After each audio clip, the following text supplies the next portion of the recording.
այդ նպատակներով ուղղթիթ իրականացնելու։ Ինչպես ձեր կադրերում տեսնում եք, Փաշինյանին ուղեկցում է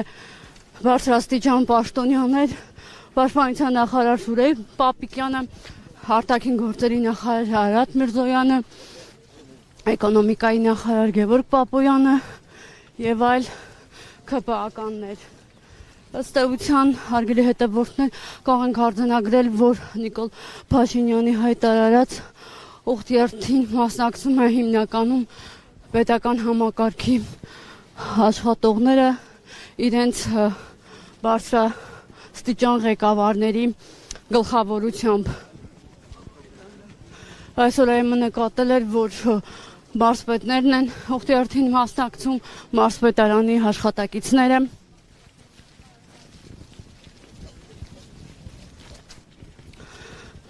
Նիկոլ Փաշինյանը այսօր բարձրաստիճան պաշտոնյաների հետ Սուրբ Գրիգոր Լուսավորիչ եկեղեցում էր մասնակցում Սուրբ Ծննդյան պատարագին,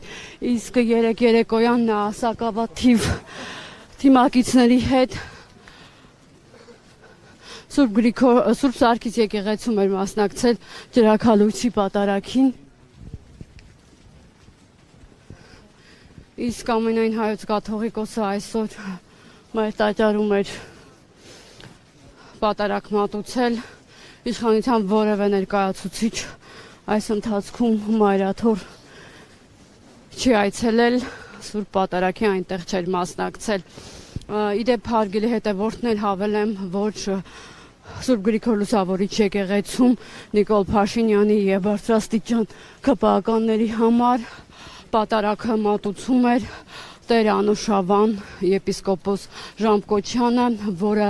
միացել է Նիկոլ Փաշինյանին եւ պահանջում է ամենայն հայոց կաթողիկոսի հրաժարականը։ Նա նաեւ այն մի քանի բարձրաստիճան հոգեվորականներից է, ով նախորդին Նիկոլ Փաշինյանի հետ միասին ստորագրել են համատեղ հայտարարություն եւ ներկայացրել հայ առաքելական եկեղեցու բարեփոխման, այսպես կոչված